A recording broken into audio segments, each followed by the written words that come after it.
Pag sinabing clearing talaga was out. Hindi, Matangay ang wait payong, lang. matangay ang Ito, lamisa ako naman lahat. pagsalita.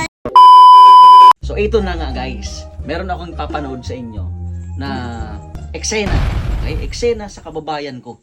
Hindi naman sa pinagtatanggol ko si Diwata, no? So sa usaping Diwata naman tayo ngayon. Okay? So hindi sa pinagtatanggol ko pero parang ganoon na rin. Wala kasi kababayan ko to eh. Taga-Samar to eh. Taga-Samar to si Diwata eh. So meron akong ipapanood sa inyo ha. Tingnan natin. Itong eksena to medyo maselan eh. So yung karapatan ni Diwata yung pinaglalaban dito. So ngayon, may tama siya eh. May point. Tama. Dito natin makikita kung gaano ka-unfair ang gobyerno or yung mga tao niya. Yung mga taong nagki-clearing. Yan. So panoorin natin ha. Ito. Pakinggan nyo. Diba dyan? Wala exemption yan, magtitinda pa kayo. Talagang tangay nila yan. Nagtataka lang ako pag sa inyo talaga ang galing nyo.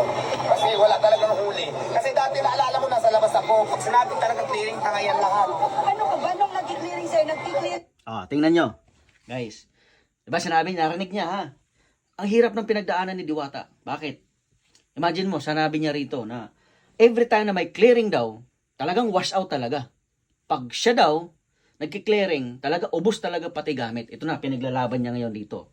Pakinggan niyo guys. Ito. Hindi ito nga eh. Tanungin mo dito muna. Hindi, ito lang. Real talk tayo. Clearing sa akin. Pag sinabing clearing, takbuhan na yan. Lahat yan, hatakan yan, magkatapon-tapon yan. Sa inyo talaga. Imagine guys ha. Pag sinabing clearing, takbuhan, tapon lahat, ubos gamit. Yun ang napagdaanan ni Diwata ng kababayan ko. Yan. Talagang good. Ganun din sa amin. Kasi ito nga clearing nga, tapos napagtinda pa rin. So, Hindi, sabi nila sa amin, ngayon diba, at least nakikinig sila sa pag-uusap sa akin. Hindi, nagtataka lang ako doon. ganito lang yun. Diba? Sir, bakit kayo nakikinig sa akin? Baka maganda ako. Yun yun. Baka maganda ro si ate. Hindi, ang point ni Diwata kasi, nung time na siya, yung pag every time may clearing, talagang wash out talaga. Walang patawad. Ngayon daw, sabi niya, is napapakiusapan. Tama? Napapakiusapan. So, medyo may something na hindi natin alam yung mga kaganapan. Okay? So, ito, tuloy natin. Ayun yun. Yun lang naman yun eh. Ang point is, sa akin kasi dati, di ba, sa kalsada nakita niyo paano may magbardag. Ano ka ba? Pag sinabing clearing talaga was out. Matangay ang payong, matangay ang lamisa. Narinig niyo yung sinabi ni Diwata. Di ba? Pag sinabing clearing daw, bardagulan. Matindi yun. Pag sinabing bardagulan, talagang, di ba, matindi. Talaga yung labanan. Tama? Wash out talaga. Ito pa, tuloy natin. Pagsalitain mo, ano to? Bagsakan, ito. Wala silang, alam mo yung mga men in uniform natin. Dito si ate, medyo ano na siya rito, medyo tense na yung situation, no? Bagsakan na raw eh. Tama? So parang rapper na to, bagsakan na daw eh. Tama? So, ito, tuloy natin.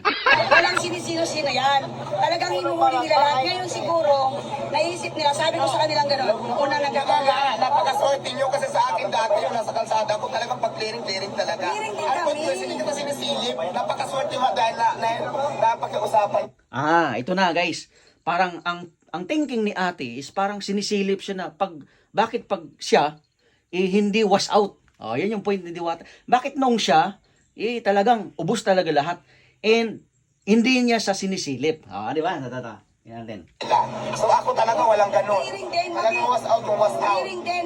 Kanina muntikan yung dalawang motor. Pero anong sabi ko, takbo yung isa, naiwan pa yung Diba cellphone yun niya. yung naman, Ate Bambang kilala tayo, hindi kita sinisilip regarding dyan. Ang pinupoint ko is, maswerte kayo ngayon dahil kung ako yung nasa kalsada talaga pag sinabi. Ayun, hindi naman sinisilip pala. Si ate kasi medyo, siguro nagka-anuhan lang ng sagutan, no? So, hindi sinisilip. Kumbaga, maswerte. Maswerte yung mga katabi niya ngayon, yung mga parisan na katulad niya. Kasi nga, hindi gaano napapakiusapan. Di ba? Imagine mo na meron talagang parang pinipili or kinikilingan, no? Na nung siya dati talagang wash out talaga. Grabe, pinagdaanan, no? Ito, tuloy natin. Tiring, Ano ka ba? Ako tangay nga, ang nakulong payo, pa ako tangay dito ang eh. lamisa, Nakulong tangay pa. lahat. Nakulong pa ako sa good pagtitinda. choice for you kasi Ako guys, nakulong din pala. Si ate, nakulong din daw pala talaga. Okay, so, ito na, tuloy natin. Dalawang araw at dalawang gabi nakulong ako dito, buntis pa ako. Kaya sabi ko, kahit na illegal, sige, illegal sa mata ng Diyos ang magtinda, kaysa mata ng tao sila sa Diyos clearing. hindi. Pag sinabing clearing, may natitira ko sa... illegal sa mata ng tao, pero sa Diyos, hindi illegal. Kasi pagkain yan eh. Tama, hindi illegal. So, yung pwesto lang. Kasi, syempre, pag marami na kasing customer, syempre, natatraffic na yan. Nagkakagulo na yung tao. Marami na mga vlogger. Kaya, medyo, alam mo, syempre, yung mga clearing natin talaga, lilinisin talaga yan. Yan. Ayan, nagkiklearing, pakita nyo. Ayan, hindi Oh, nagkiklearing yung mga nagki-clearing. Di ba kini-clearing nyo rin naman kami? Alam mo, pagkaswerte nyo kasi. Wala akong sinisisi sa mga men in uniform. Talagang mabait Dati, kami. masada kaya sila kung sila nagkiklearing. Talagang clearing. Kasi dati, kasi dati, di ba? Palakpakan natin. Palakpak. Di ba? Tangay talaga nila lahat pa. Yan, palakpakan natin, palakpakan. So, salute din naman. Sana ganun ba? Sana madadala natin sa maayos na usapan kasi naghahanap buhay eh. 'Di ba? Maghahanap buhay kaysa naman yung mga iba diyan, 'di ba? Na gumagawa ng mga hindi, 'di ba? Marangal, 'di ba? Lalo yung mga nasa pwesto. Hindi ko nila lahat pero marami sa mga pwesto, milyon-milyon ang nakukulimbat nila, pero hindi nasisilip, no? Sa clearing tayo. Kay Paris to napunta tayo sa Ayan. Yung lamisa kung ano-ano pa. Ang pagkaswerte nyo ngayon kasi pag sinabi clearing na pag-uusapan nyo pa sila, samantala ako dati hindi.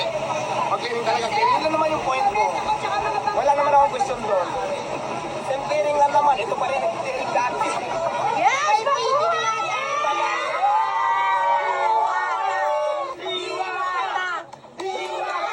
Ayun. So, ang point dito ni Diwata, ng kababayan ko, siyempre kababayan ko yan eh. So, pinagtatanggol natin. Okay. So, ang point niya rito is, napakaswerte ng mga katulad niya noon na nagsisimula pa lang, na hindi pa gaanong boom yung business niya. Kasi nga, hindi gaanong, alam mo yun, sa ngayon, medyo okay na, napapakiusapan na. Okay, pero siya nung una, ay talaga namang wash out talaga lahat. Kaya, congrats, ay salute kay Diwata kasi talaga pinaglaban niya talaga yung negosyo niya, pinaglaban niya talaga yung pangarap niya. Alright? So, to. Tama yung... Kaya ako nandito ngayon, walang din ako lukustomize, pero napo ko lang yung motor. Pero regarding dyan, pag-usapan lang naman din natin. Ang sabi mo nga, napakaswerte nyo kasi... Okay pala ito! Ayun yung... Yan, imagine nyo ha. So, ang dulo, naging masaya pa rin, naging malinaw naman sa kanila. And, ang point lang is, dumami yung vlogger, dumami yung kumita. Tama? So, yung iba sinasabi na ginagatasan si Diwata, pero hindi kasi kumikita sila eh. Diba? Mas pabor yung kay Diwata. And sa akin ngayon, ito, so kikita din ako dito. Tama ba? Kaya babalik natin ito. Diwata, no?